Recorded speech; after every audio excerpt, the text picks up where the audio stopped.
Hi, Brian White is filling in for Buck Levasseur. Well, it's time for one of the Upper Peninsula's favorite pastimes, ice fishing. If there's one thing I know about fishing, there's always more to know about fishing. There's probably no better way to learn more about ice fishing than the Mark Martin Ice Fishing Vacation School. We're out here, it's midday out here on Lake Gogebic. I'm Mark Martin with the Ice Fishing Vacation School, and it's 23rd year. Holy cow. 4 days of ice fishing, along with tips and techniques from Mark and a pro staff team made up of professional fishermen. Sit back, put your feet up, it's time for discovering. The secret streams that flow beneath the cliffs of colored stone. Forest thick and healthy with birch and pine and oak. Surrounded by the greatest lakes this world has ever known. The black bear's awesome presence as he roams the hills and fields. Call of the timber wolf, the loon's lonesome trill. The eagle soaring high above, the trout lies deep and still.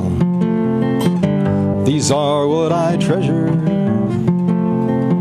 the only way I measure feelings that I have for this fine land. There is so much to discover when you're a long-time lover of northern Michigan.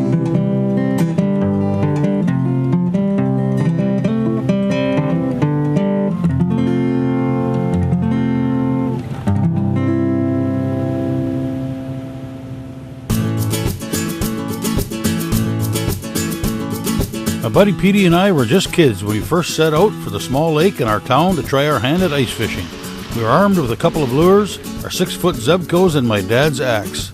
After a few hours of chopping, there we sat, 6 feet away from a funnel-shaped hole in the ice waiting for something to happen. There's certainly a great number of us who look forward to punching a hole through the top of a frozen lake each and every year.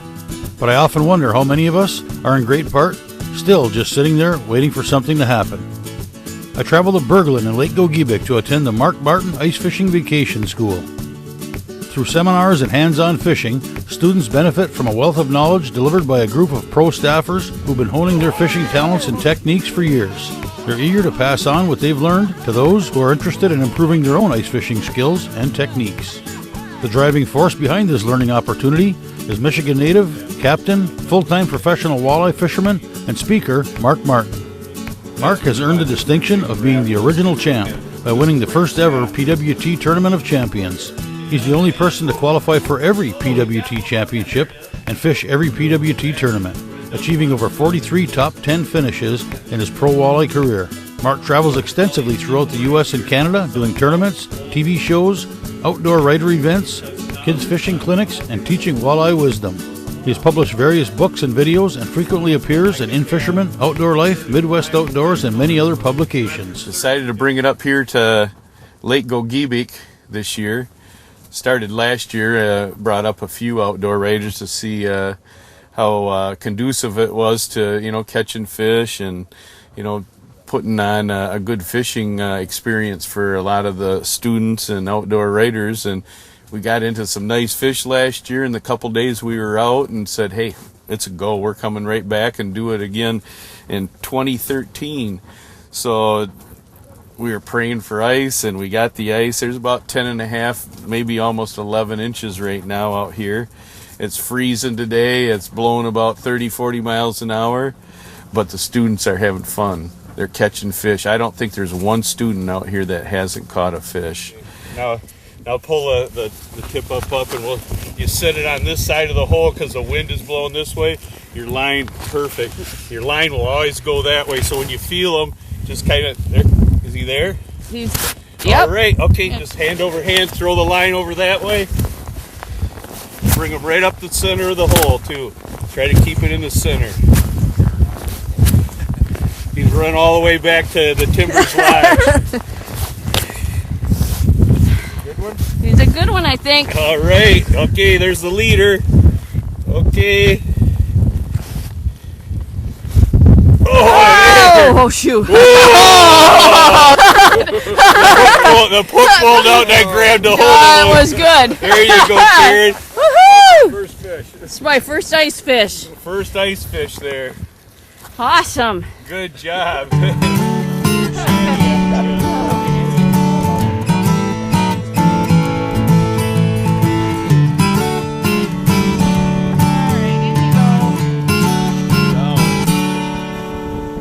How awesome.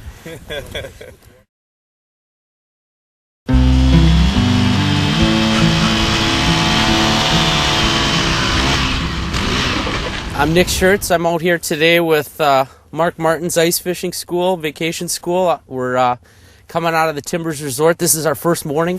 I just got my students set up today. They got their tip-ups in. I gave them a quick rundown on how to use their new Vexilar. They're all set up, jigging over there. They got a few nice fish. I got my 2 tip-ups in here. We got some small 4-inch sucker minnows on, and I just started jigging here with jigging wrap. And I had some fish come in on the screen here. They went away, so I switched over to a slab spoon. And I got one coming in right now. He's coming up on it. Oh, there he is. We got a really good walleye bite going on out here. We're getting a lot of small fish. Oh, that one looks like a keeper. Oh, look at that. Beauty. Beauty. We've been getting a lot of these small fish out here, but we get some nice ones mixed in. The jigging bite's been really good. They're really slamming it. Beautiful walleye. Looks like we're going to have a good day out here today, and hopefully everybody catches some fish. We started out yesterday afternoon, and we had seminars. And we went and had every pro staff person talk about their techniques. They know how to teach people. Each person has maybe an individual way to use a certain lure, but it's always the right way because they've always done made mistakes all the time, just like I have, and we've bettered on our mistakes, and they understand them. So they're able to teach people, go in and look at their electronics and go, hey, you got to make an adjustment here. Everything is a small little thing. The lure you choose, it's what you put on the end of that lure, how you put it on the end of that lure, how you tie the lure on, or if you put a snap on it and a swivel above it, or a little snap swivel on the lure itself. Each lure has a special way that it works the best. And these people that I have surrounded me help the students understand that. Let them go a little bit more. You get ahead of them. You always want to get ahead of them so you don't feel you. Okay, there you go. Now, there you go. Strip out a little line in the hole there, and then when you feel them, come right up on them. And all right, Tom. Back in my days when I started fishing, I had to learn by mistakes. I learned from my grandpa and dad. I learned from the guys that were on the ice around me that would actually tell me something. Nice fish. Let's go back and do it again, huh? All right. I'll let you get baited. And when it comes from a multitude of different people, they understand it quicker and faster. When they leave this school, they gain 60 to 100 years of knowledge all in 3 days. Well, this pole here is aluminum hunting arrow. Just got steel eyes on it that I wrapped with some electrical tape and got some thread and threaded the thread around the eyes and put a little bit of clear fingernail polish on it so it would hold the thread together and wouldn't peel off. And got a couple drywall screws and a wooden dowel for the handle and got some Fireline hook in there. Put a little Cleo on and you just flip it around, and we've been catching a lot of little walleyes here and some nice northerns, and it's been a great morning. When the fish are not on the bite and they're hitting short, I got a system the way I hook my minnow up. I cut them in half, use the head part. And what you do is you find the belly of the spoon, and you let that hook just rest, and you pull the hook that's with the belly of the spoon, in line with the belly of the spoon. So that would be this one right here. Now what we do is we grab that hook and we're going to thread it in through the back side where I cut it and just pop it up through the head so that sits vertical just like that. And what it does, when this lure, you jig it, it's going to dart off to the side and it's going to swim back, and it looks like that minnow's backing away from the fish. And what they do is just inhale that. And every time they hit that head, they got that hook. He hit one on this hole. I moved the rod over from that hole to this hole, and wham! And here he comes, like that. Nice, nice sized northern. On a glow in the dark jig that I was using earlier this morning, and caught a walleye on it, and had a couple more hits on it, and it obviously is producing real well today. I'm sitting here with my second walleye here this afternoon. This one here's a little larger than the first one. This one's probably about the 22-inch mark. The first one was about 16 inches. My rig that I'm using right now is I'm using a dew jigger with green, and I'm hooking a minnow up through the top of the head. What's been working for me is setting my jig on the bottom and then raising my rod tip about 4 inches rapidly and letting it pound the bottom. Get the bottom disturbed so that it starts to attract the fish in. And then after I do that maybe like a dozen times, I bring it up about a foot off the bottom and let it rest. What I'm trying to do is pull the fish into something different on the bottom. Simulate just something down there as a disruption. It seems to be working for me so far. I'll just continue it throughout the day.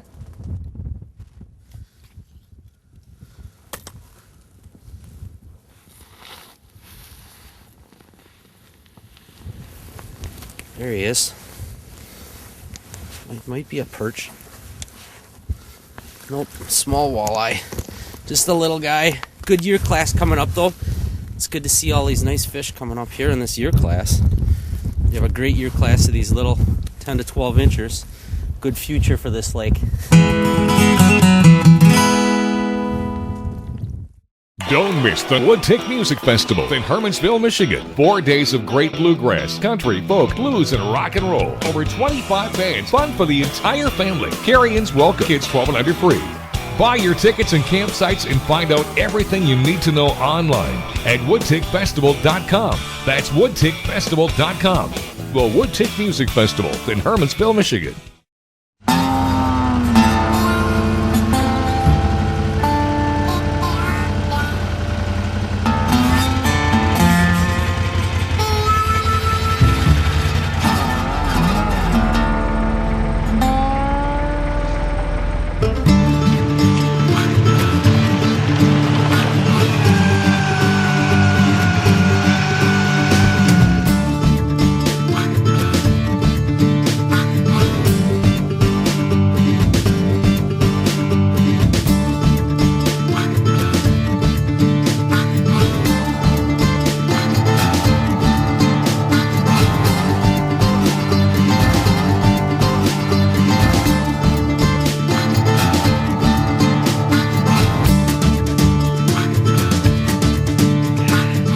Of the morning. This is a nice fish. Oh, holy cow. Nice fish. Nice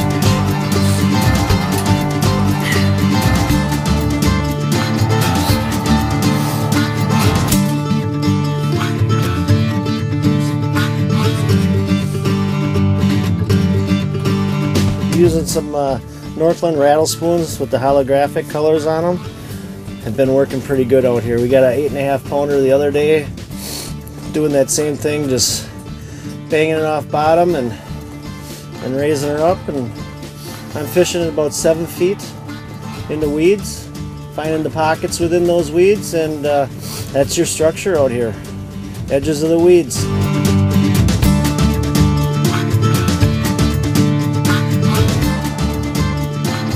There you go, you got it. She was using a jig and wrap. Oh, perfect. Oh, little walleye.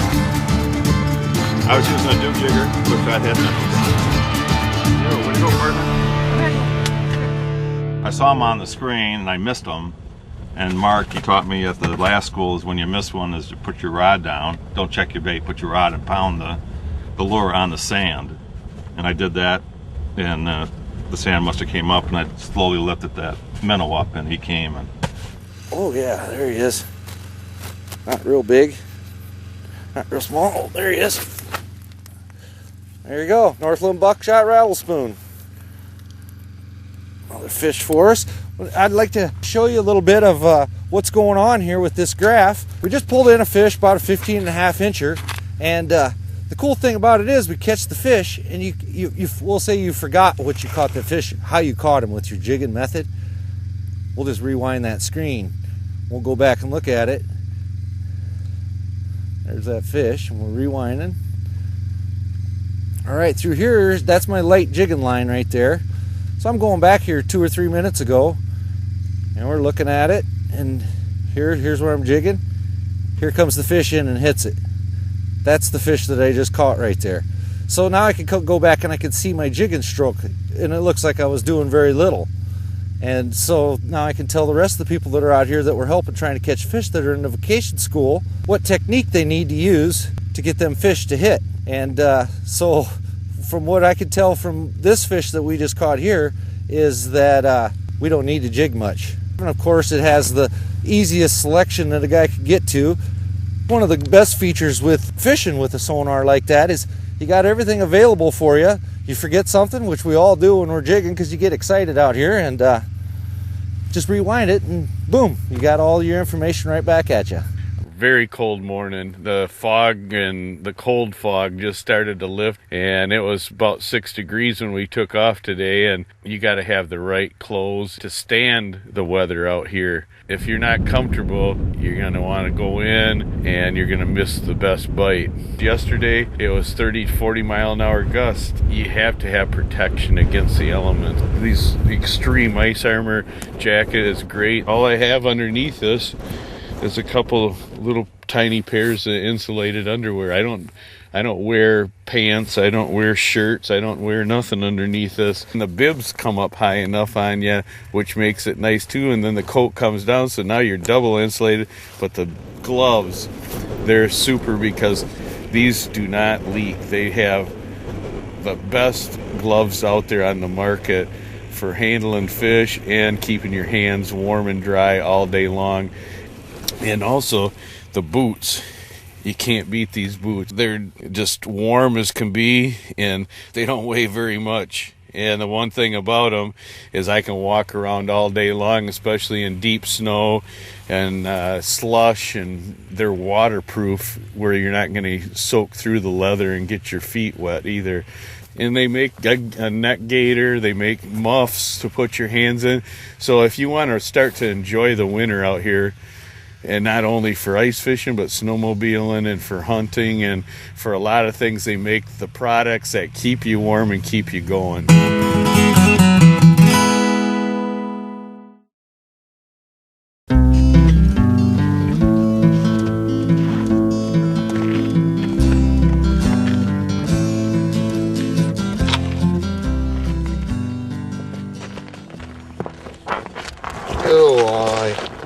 Brave little guy. Another one more year for you. You'll be a keeper. Aggressive jigs today have actually been working pretty decent. A lot of times yesterday morning we were actually slowing things down a little bit, and as the day went on, even though there was less fish, they were pretty aggressive when they'd come in. Very surprising, really. In the last couple of days we've caught a lot of perch on this dew jigger with a whole minnow and jigging shad wraps with half minnows. And I'll change throughout the day. Sometimes I'll pinch half them off. I'll turn his head around once in a while. Keep giving him something different to look at. If you're not catching fish, keep moving. I sometimes auger as many as 50 holes a day, trying to find the fish or stay with them, and that's what we're doing right now. We're moving again, and we did find some fish. We did have some hits this morning, but not good enough. And so we're looking for a new batch.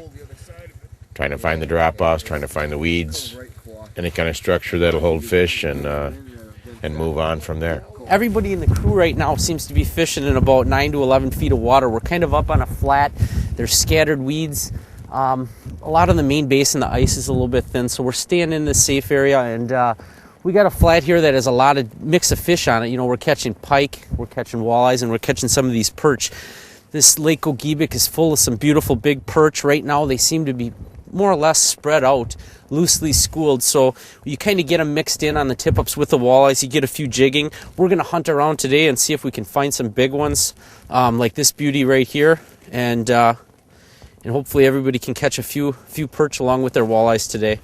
When I'm jigging with a jigging Rapala, jigging spoon,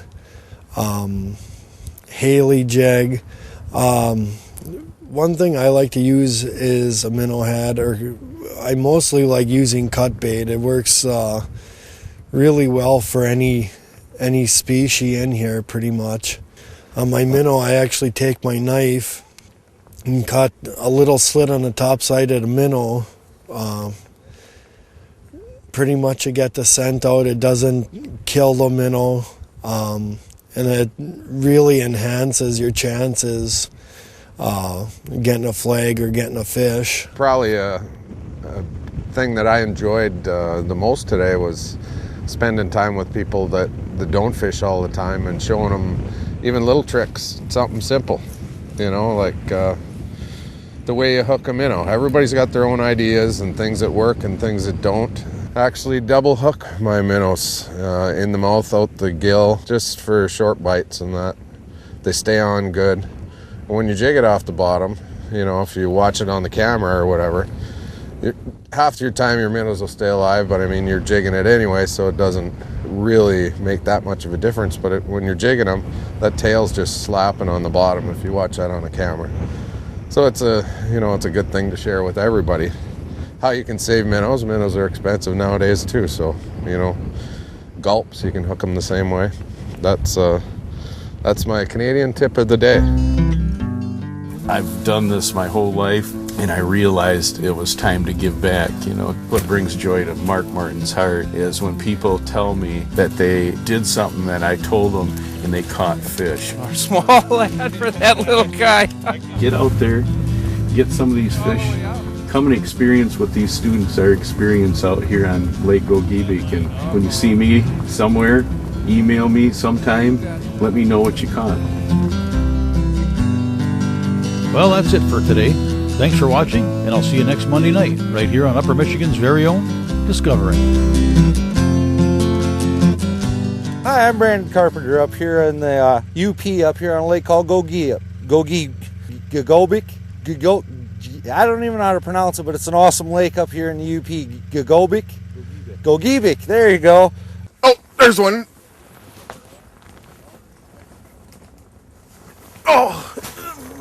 Oh no. Got off right there. Oh. Man.